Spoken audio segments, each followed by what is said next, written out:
जोधा का एक बेटा बिक्का कहां चला गया था? बीकानेर। जोधा का एक बेटा दुद्धा कहां चला गया था? मेड़ता।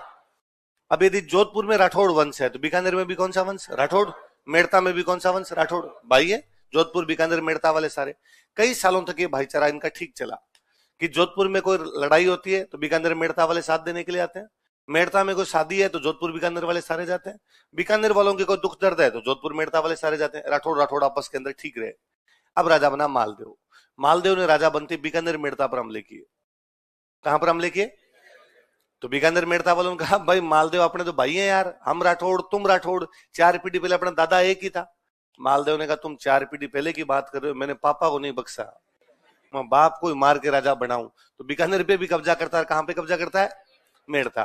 तो बीकानेर वालों के साथ इसका युद्ध होता है, एक पाहेबा का युद्ध या साहेबा का युद्ध। कौन सा होता है? इधर जोधपुर साइड में जगह पड़ती है पाहेबा या साहेबा। लिखो, जब जेतसी लड़ता हुआ मारा गया तो जेतसी का बेटा था, बेटे का नाम था कल्याणमल।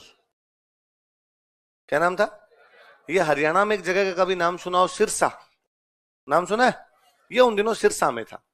इसको समाचार मिले कि भाई अपने युद्ध हुआ, युद्ध में अपने पिताजी लड़ते हुए मारे गए और अपने राज्य पे कब्जा किसने कर लिया? मालदेव। इसको लगा यार वापस बीकानेर जाने का तो कोई मतलब नहीं, इतनी अपनी शक्ति है नहीं एक बार कि बीकानेर में वापस जाके कब्जा कर सके। किसी बड़े राज्य का सहायता लेनी पड़ेगी, किसी बड़े राजा की सहायता लेनी पड़ेगी। उन दिनों दिल्ली में नया नया राजा बना था शेरशाह सूरी। कौन बना था? तो कल्याणमल शेरशाह सूरी से सहायता मांगता। मेड़ता में जाने वाले तो कौन थे? दुद्धा जी। दुद्धा जी के बाद मेड़ता का राजा बनता है वीरमदेव। कौन राजा बनता है? आप याद कर लो, बोले खानवा युद्ध में मेड़ता से भाग किसने लिया था? तो वो वीरमदेव। देख लो, तो मारवाड़ से कौन गया था? मालदेव। मेड़ता से कौन गया था? वीरमदेव। मतलब दोनों एक टाइम के। मालदेव ने वीरमदेव के पास एक हाथी था, एक बार वो हाथी मांगा था, दरिया जोश। कौन सा हाथी था? तो मालदेव जब राजकुमार था उसने एक बार वीरमदेव का, अंकल यार आपके पास एक हाथी है, ये मेरे को दे दो। वीरमदेव ने हाथी दिया नहीं। इस चक्कर में मालदेव गुस्से में था। जब वो राजा बना तो उसने मेड़ता पे कब्जा कर लिया। उसने हाथी छोड़ो, मेड़ता ही अपना। तो किस चक्कर में लड़ाई कर लेता हो? तो बाद में वीरमदेव को लगा अपने राज्य पे भी कब्जा हो गया, तो वो भी किसके पास चला गया? शेरशाह सूरी। तो शेरशाह सूरी के बाद 2 लोग गए थे। कौन कौन? कल्याणमल। और कल्याणमल को वापस क्या चाहिए? अपना बीकानेर। वीरमदेव को क्या चाहिए? शेरशाह सूरी कहां का राजा? दिल्ली। अब सुनो, देखो, शेरशाह सूरी वास्तव में अफगान था। क्या था? मैंने बीच में 2-3 बार बातें बताई है कि ये इब्राहिम लोदी अफगान था। इब्राहिम लोदी अफगान था तो भारत के कई हिस्सों में किसका राज था? अफगानों का। इब्राहिम लोदी को हटा देता है बाबर। कौन हटा देता है? बाबर था मुगल। बाबर कौन था? तो अब ठीक है, इब्राहिम लोदी लड़ता हुआ मारा गया, बाबर ने कब्जा कर लिया दिल्ली और आगरा, और बाकी अफगान तो भी बैठे, यतर ततर जहां कहीं भी अफगान बैठे थे। पर अब अफगानों को लगता था हमारा दुश्मन कौन है? बाबर। हमारे दुश्मन है मुगल। इसलिए मुगल जब कभी भी किसी के खिलाफ लड़ते, अफगान हमेशा उनके खिलाफ लड़ते। बताया था मैंने कि खानवा के दौर है, महमूद लोदी किसकी तरफ से लड़ रहा है? सांगा। हल्दी घाटी का युद्ध हो रहा है, हाकिम खान सूर किसकी तरफ से लड़ रहा है? प्रताप। क्योंकि ये दोनों सांगा और प्रताप किसके खिलाफ लड़ रहे हैं? मुगलों। तो जो मुगलों के खिलाफ लड़ेगा हम उनके साथ चले जाएंगे। जब बाबर इधर कब्जा करता है, अपने दिल्ली आगरा पे कब्जा करता है, उन दिनों बिहार में अफगानों का राजा, बिहार में अफगानों का राजा शेरशाह सूरी। कौन है? तो शेरशाह सूरी वास्तव में तो राजा कहां का था? बिहार। कहां का था? बाबर के टाइम में उसकी पार पड़ी नहीं। बाबर के बाद बाबर का बेटा राजा बनता है हुमायूं। कौन बनता है? हुमायूं दाब के बेलखना था। हुमायूं दाब के बेलखना था। तो शेरशाह सूरी बिहार से आया, उसने हुमायूं को हराया और हुमायूं को हरा के दिल्ली और आगरा पे क्या कर लिए? अब हुमायूं तो बेरोजगार, दिल्ली आगरा किसके पास में? शेरशाह सूरी।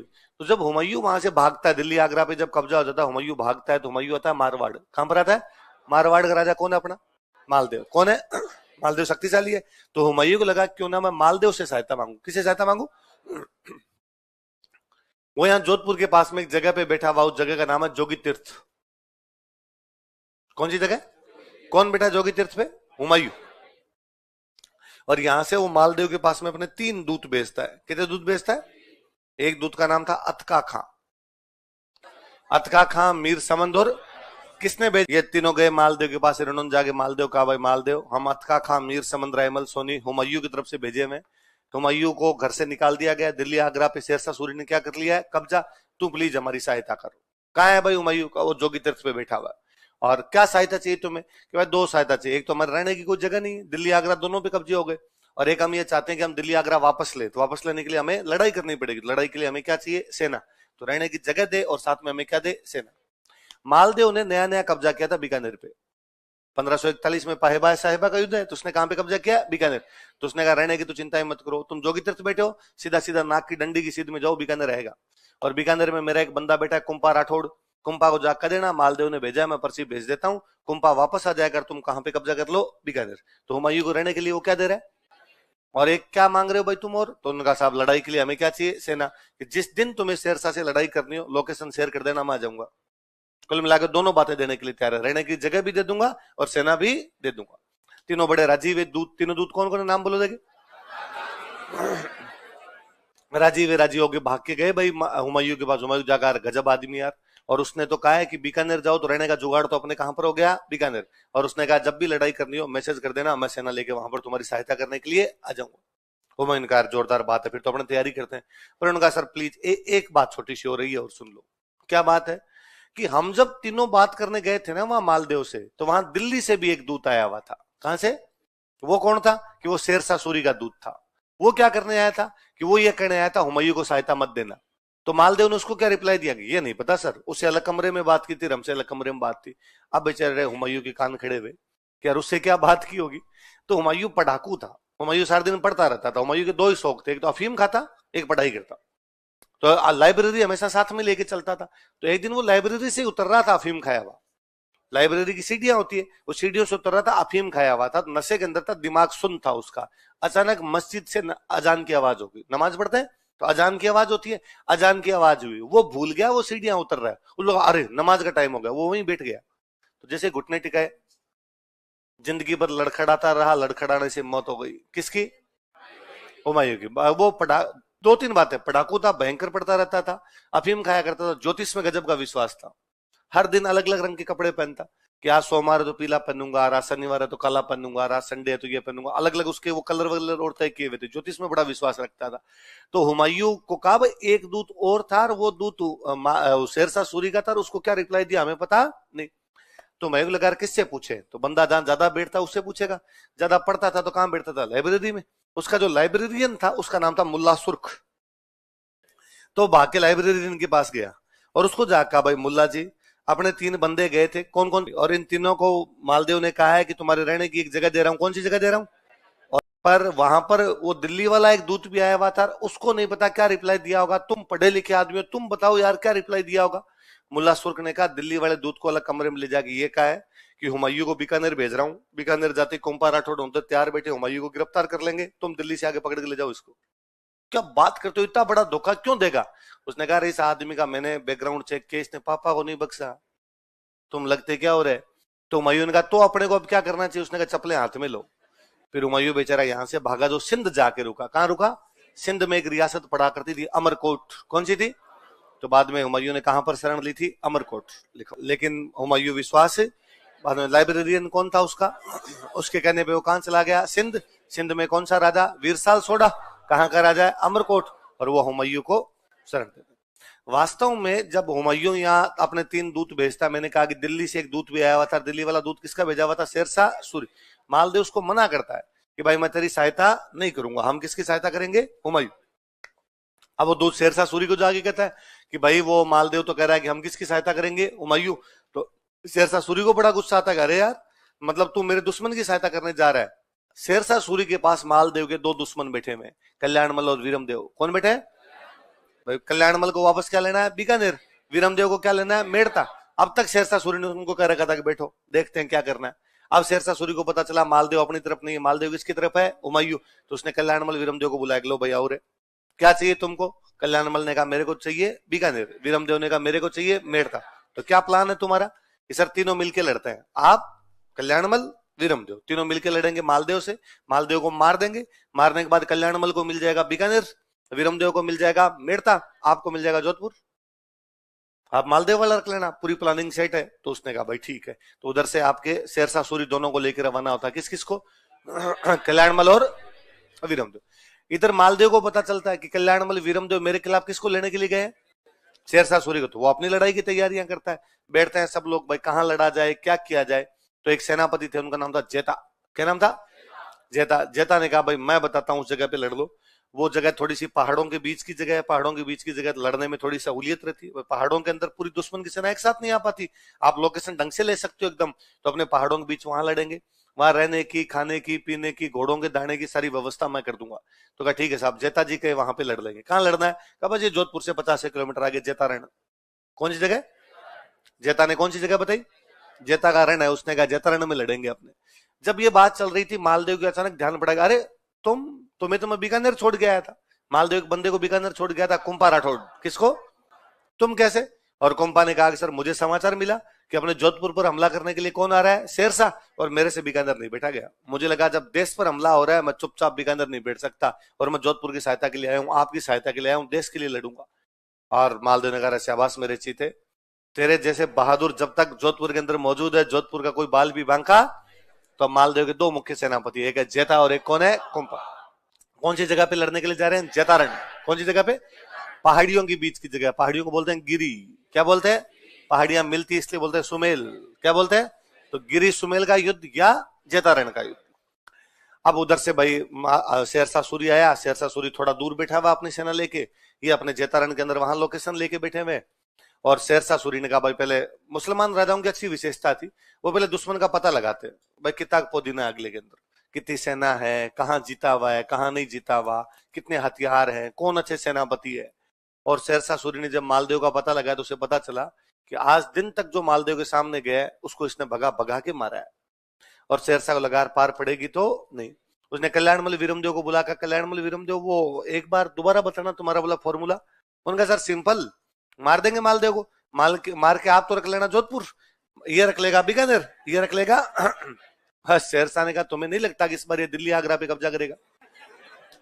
नहीं नहीं साहब, इतना शक्तिशाली भी नहीं है। कि बकवास मत करो तुम दोनों, तो तुम दोनों की वीडियो मेरे पास पड़े, इसने धोतियां खोल ली थी तुम दोनों की।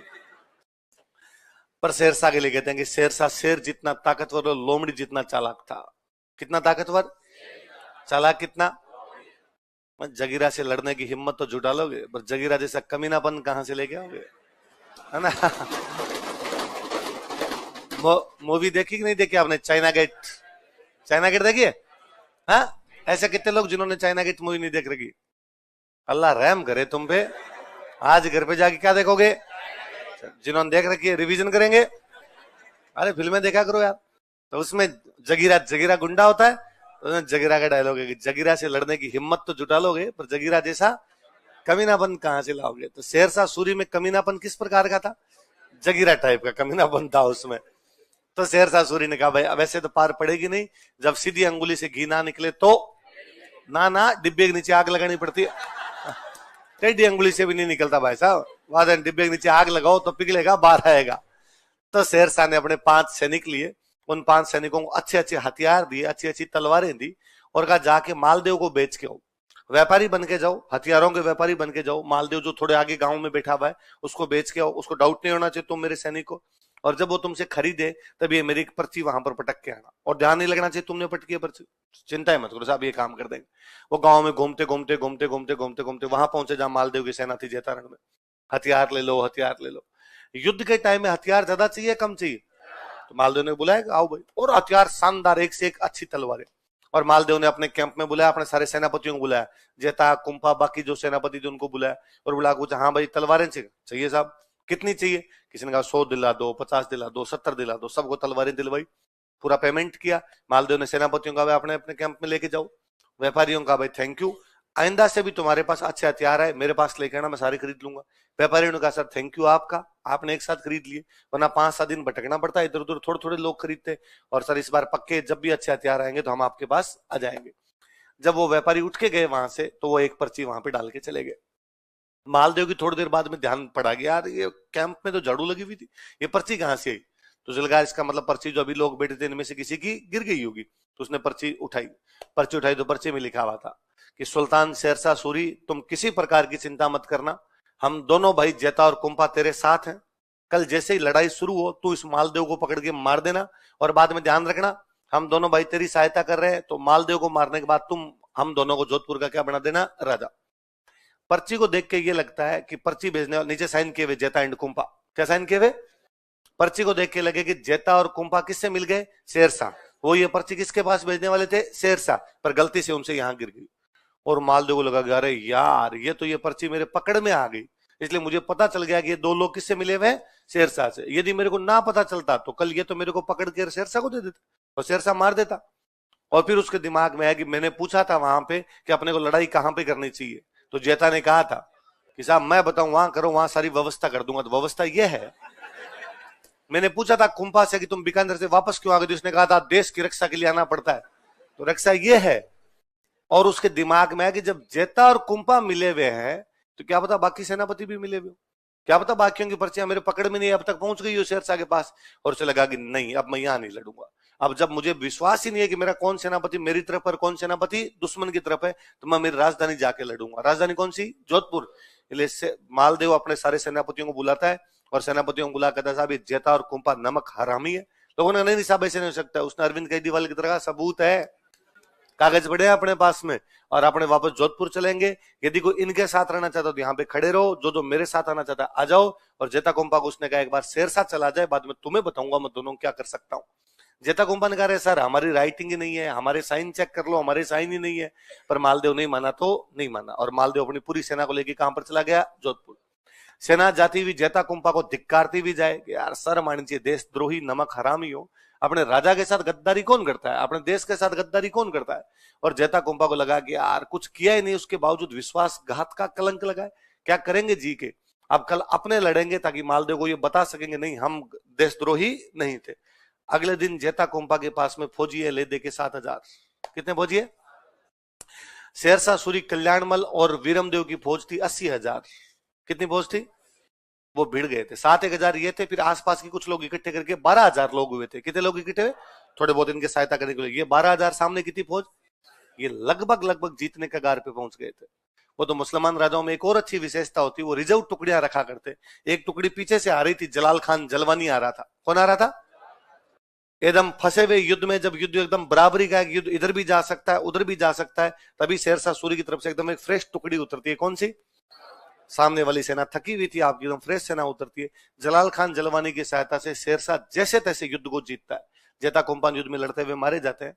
शेरशाह जीत गया था, पर जीतने के बाद भी उसने कहा था मैं मुट्ठी भर बाजरे के लिए हिंदुस्तान की बादशाहत खो देता। मैं जीत गया, आज जीत गया तो मुझे मारवाड़ मिलेगा, पर हार जाता तो मेरे हाथ से दिल्ली और आगरा निकल जाता। अभी जोधपुर मिला था, यहां होता क्या? मुट्ठी भर बाजरा, वरना मेरे हाथ से हिंदुस्तान निकल जाता। किसने कहा था?